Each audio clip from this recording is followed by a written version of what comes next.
All right, Juice, we were talking before we got on the news. It talks about the District of Columbia police chief falsified crime stats, made the crime look lower. What do you think of that?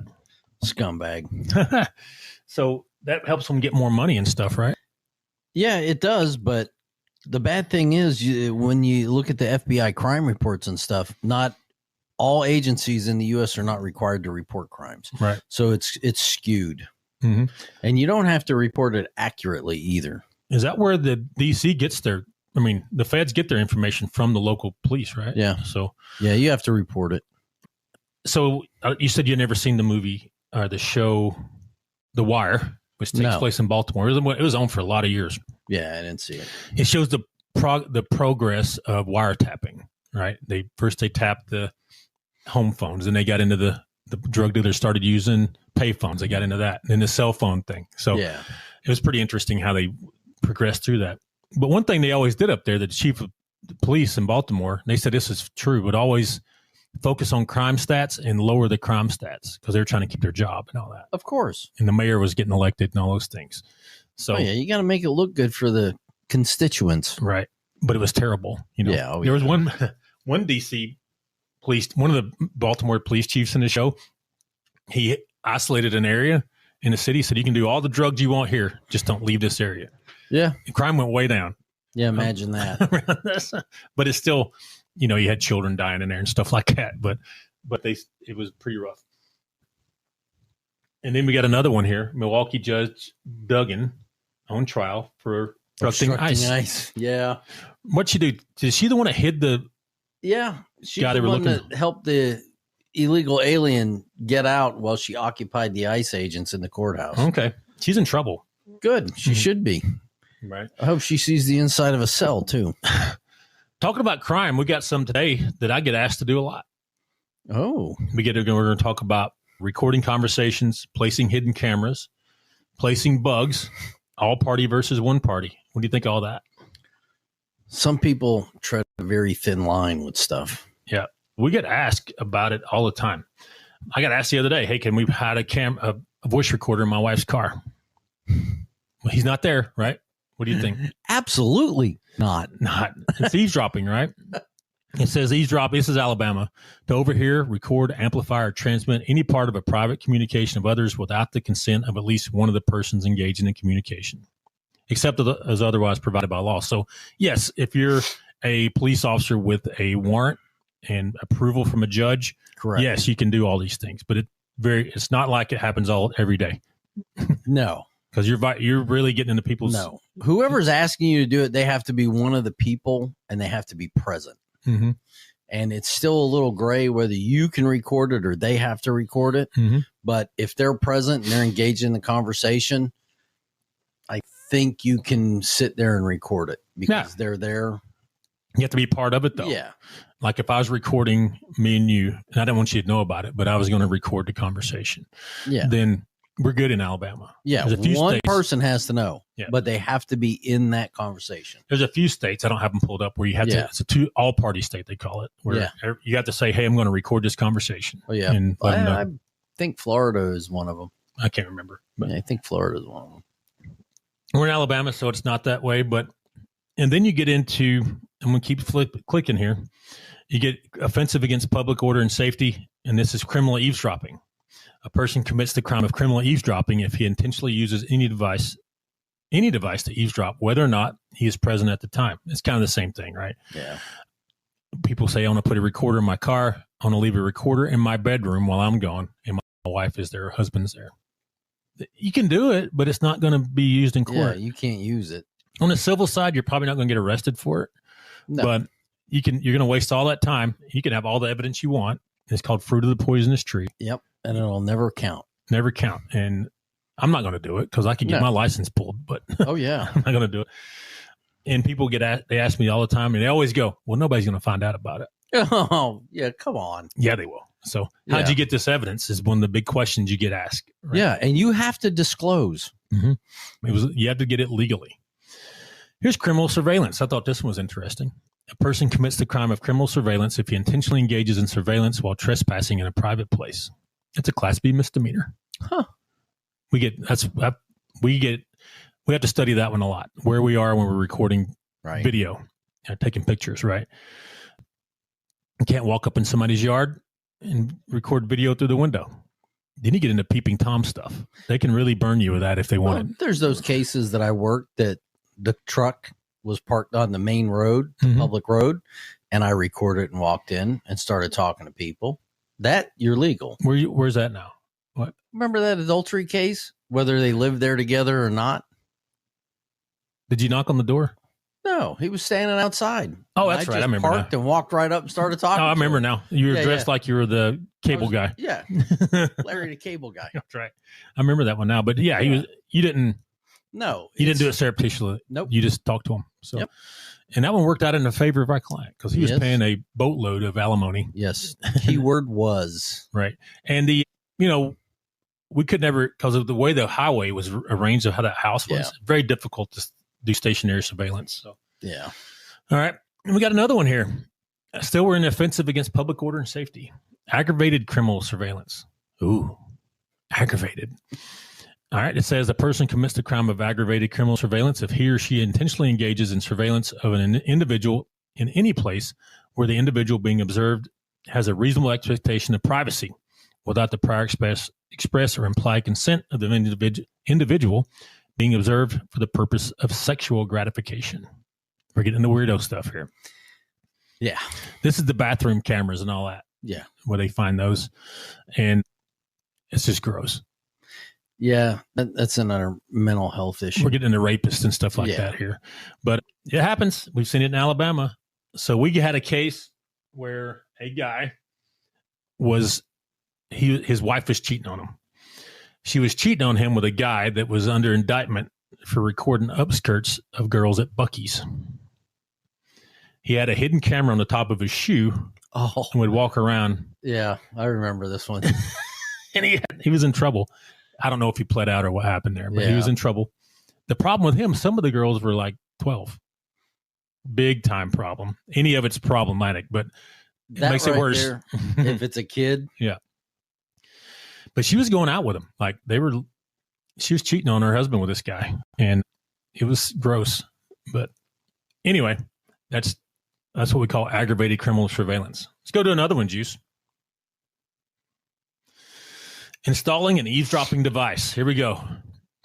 A person commits the crime of installing an eavesdropping device if he intentionally installs or places a device in a private place with knowledge it is to be used for eavesdropping and without permission of the owner or any lessee, tenant, or guest for hire of the private place. Installing an eavesdropping device in a private place is prima facie, on the face of it, evidence of knowledge that the device is to be used for eavesdropping. Installing an eavesdropping device is a Class C felony. We're getting on up there now. Okay. I get asked to do this a lot. Hey, let's put a bug in my house so I can listen to my wife. It's not, you can't do it. No. And then I've had them bring evidence to me, like, here's a recording I took of my wife. I wasn't there. Okay, it's no good. Thanks. Like, I don't want to even listen to it. Yeah. I don't want to hear it. Can't like, use why? it. Bye-bye. Like, I thought you were a good investigator. I am. That's why I'm not going to listen to that. They want you to be shady. I'm not going to do it. You don't have to. I lose my income, all those things. So you ever had anybody ask you to do that stuff? Oh, yeah. We had a police officer here in Crossville. Do you hear about this guy? This is a few years back. I may have. So they had an informant, drug informant. And the drug informant wasn't doing what they're supposed to do. So he put a listen device in the informant's car. Yes. He's in jail now. Yes. So the police, I think he got a couple years. Yeah. But Class C felony, right? Yep. You're getting up in the felony world, you got more than a year of incarceration. Yep. So he got in trouble for it. There's just that was so much stupid. You're going to ruin your life over an informant, a junkie, probably. Yeah. And there's so much you can do legally, right? And still get the same evidence that you need, right? Without having to do things illegally and sneaky and underhanded. Here we go. This is getting in our world, Juice. Criminal possession of an eavesdropping device. Oh, all right. I thought we all had an eavesdropping device. We do. Your phone. But you're not leave. I've seen people try to do that. They leave their phone behind while recording. Oh yeah, that's an eavesdropping device. It's okay if the NSA listens in on your phone. Oh yeah, yeah, that's right. That's not eavesdropping. What's that act called? I forgot the name of the act. Yeah, but they I can can't listen remember it either right now. So a person commits the crime of criminal possession of an eavesdropping device if he possesses, manufactures, sends, or transports any device designed or commonly used for eavesdropping and intends to use that device to eavesdrop, or knows that another person intends to use that device to eavesdrop. Criminal possession of an eavesdropping device is a Class A misdemeanor. So, everybody, Mackie here with ShadowNet Investigations. I'm the lead investigator, and I'm here to let you know that we conduct premium digital forensics. Whether you're looking to recover deleted data from phones, tablets, computers, you name it, give us a call and we can help you out in recovering that data. Or if you think you're hacked, we have the tools and expertise to help you figure out who's hacked you and to find out how it happened, whether you need help with any digital forensic situation, recovering deleted data, hacking situations, or any questions you have about digital forensics, give us a call, 866-910-7499. That's a free consultation at 866-910-7499, or visit us at shadownetdigital.com. Over in Huntsville and in Birmingham, we have the spy shops. Oh, yeah. They have all sorts of eavesdropping devices in there, and they know people are buying them. How are they getting around this? How are they getting around what? They're not recording, but they can sell it. But they have possession of an eavesdropping device if he possesses, manufactures, sends, or transports any device designed or commonly used. It didn't say you have to be recording. He knows that another person intends to use that device to eavesdrop. Okay. I don't see how they're getting away with it, though. Of course they can get away with it. It's sales.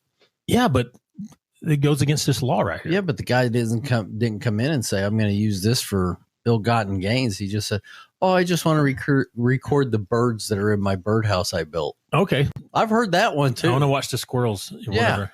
All right. I just think it's shady. But anyway, it absolutely is. They got those things marked way up. You can get them on Amazon for a third of the price. Yeah. How do I know? But it's the simplicity and the ease of getting them right there. If you need one now, you go in there and pay 3 times the price. But you can get them on Amazon very easily. But you don't need to go get one. Just sit back and wait. Let us do our job. Let us do our job the right way. And you'll have all the information, all the evidence you need for your case. And you're probably not going to go to court because you have overwhelming evidence. Yes. But anyway, here we go again. Divulging illegally obtained information. I thought this one, I never knew this law. All right. A person commits the crime of divulging illegally obtained information if he knowingly or recklessly uses or divulges information obtained through criminal eavesdropping or criminal surveillance. Divulging illegally obtained information is a Class B misdemeanor. So when they come tell me, hey, listen to this illegal recording I guess, that's illegal for them to divulge it, right? Absolutely. They got to keep it to themselves. Absolutely. All right. I have told the lawyer, hey, this person is recording illegally. And the lawyers shut to say, hey, stop it, dummy, kind of thing. You know? Oh, yeah. But because you're going to ruin our case. The only ones that can do it are law enforcement. Usually it's federal law enforcement that does it. Right. They can do a account level tap. Right. They get with Verizon or AT&T and say, hey, here's a warrant. And they usually play along. Yeah. And, they did all kind of stuff. They had all kind of information when they were going after the 5 families in New York and trying to ring them all. Come on. The feds were getting some stuff that was no good. Right.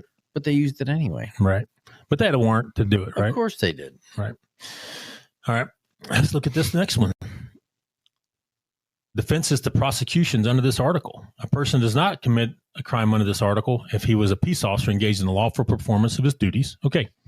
He was an officer, employee, or an agent of a communication common carrier who, while acting in the normal course of his employment and while engaging in any activity which was necessary incident to the rendition of his service, man, you can tell a lawyer wrote this, right, or to the protection of the rights or property of the carrier, such communication intercepted, disclosed, or used in a communication transmitted through the facilities of that carrier. Whew. Let me catch my breath, juice.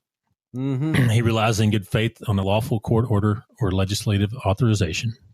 The burden of injecting the issue under subsection A is on the defendant, but this does not shift the burden of proof to the district attorney.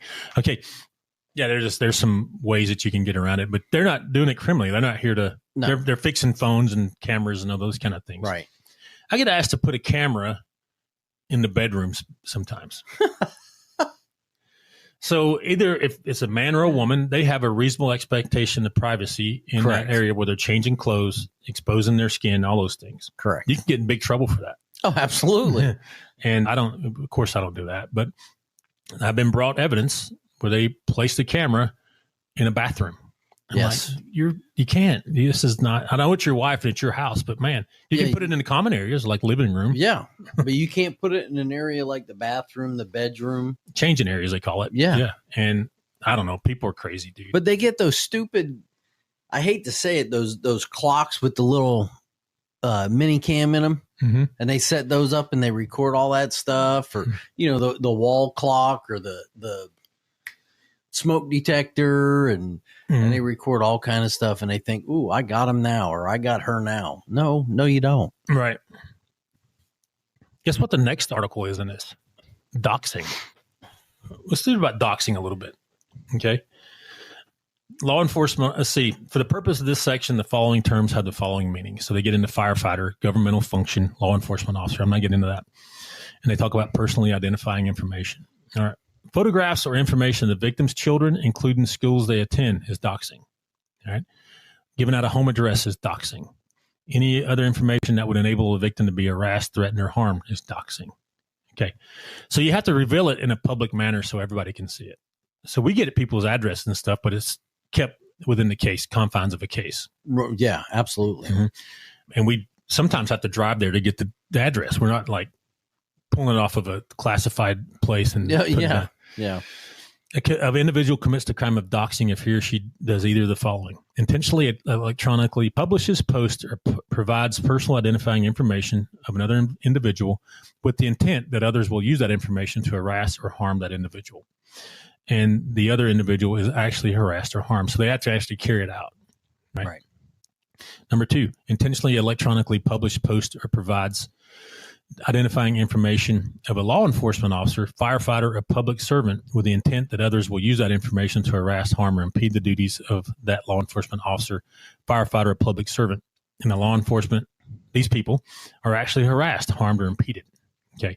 So that gets specifically to public officials, right? Right. It says a violation of the subsection is a Class A misdemeanor. A violation of subsection B, which is the public officials, is a felony. How about that? It goes up a little bit if you're a fireman, public official, police officer, those things. Imagine that. Political speech protected by the First Amendment of the United States it limits this to that. So, okay. What do you think of doxing? It happens all the time. It's pretty rampant now, right? So, yeah. It happens all the time. I haven't seen anybody go to jail for it, have you? No. All right. The Supreme Court people have been doxxed before. Of course. And I know the ICE agents are being doxxed now. They're, that's why they cover their face. I don't want you coming to my house. I don't blame them either. Right. Police officers get doxxed. Of course, politicians do. They get doxxed all the time. I just haven't seen anybody go down for it yet. Have you? No, none. Maybe somebody needs to be made an example of in this crap. These things are everybody's worst nightmare. I mean, I got them. Everybody's got them. It helps out, but these create a lot of problems. Even here in Podunk, Alabama, I had a mayor want my personal cell phone. Why? Well, she wanted to show me something. But without a warrant, right? Yes. Or subpoena. And I said no. She said, well, you're going to give it to me. No, I'm not. Right. She didn't get it, but she tried to say I had rap music ringtone on here that was vulgar, and the only artist I had on my phone at the time was Charlie Pride. He's country western. I never heard him rap. Oh, I've never heard him rap either. But God rest his soul. These things will get you in a lot of trouble if you're not careful. Right. People get emotional and they post stuff, and you get in trouble for it, man. If it's doxing, if somebody gets doxed. Yeah. So, and this is all wrapped up in Alabama under the Chapter 11 offenses against public order and safety. So I don't care who you're mad at. Don't ever put anybody's information out there. Right. Because they could have family, a wife, a husband, kids. That could cause them to get hurt. So I've had people also say, hey, on your social media, once you post real cases and stuff like that, like real locations and footage, I'm like, no, because of doxing. Yeah. We can't do it. Now you can go find it yourself and drive by if you want. But yeah, if you really want to go that bad, go ahead. We talk about our cases. Right. And we're not going to put video we've taken just for that reason. No. Violating people's privacy and all those things. So, because if what you if somebody see that, watch the TV show Cheaters or whatever it is. They've been in trouble on that show before. Yeah, and they got sued. be. They got sued or whatever. I don't think anything criminal, but they have been sued. Yeah. So, what do you think about all these things, Juice, with the being asked to violate all these? It's orders? not going to happen. It is absolutely not going to happen. Quit asking. We're not doing it. And if an investigator says yes, I'll do it. You need to change find another investigator because they're going to get you in trouble. Yep. Because they're an extension of you. You're an agent of yours, basically. Whether you're paying them, and they can get you all in trouble. Some of these are felonies, which is a big deal. And you can lose whatever case you have. I don't care if it's alimony, child support. I don't care if it's extortion, blackmail. Your case is gone. Mm-hmm. So if you get a PI that says, "Oh yeah, I can do that," you're talking to the wrong person. Right. Yep. All right. That was a good one, Juice. That's all I got for this one. Let us know what you think in the comments. Tell us what you think about Juice's mistletoe hat. It still hasn't worked. You ain't got any kisses under the mistletoe? No. Okay. No, none. All right. You got any takers out there? None. Call me. Run it through me first. So. All right. We're out of here. Talk to you later.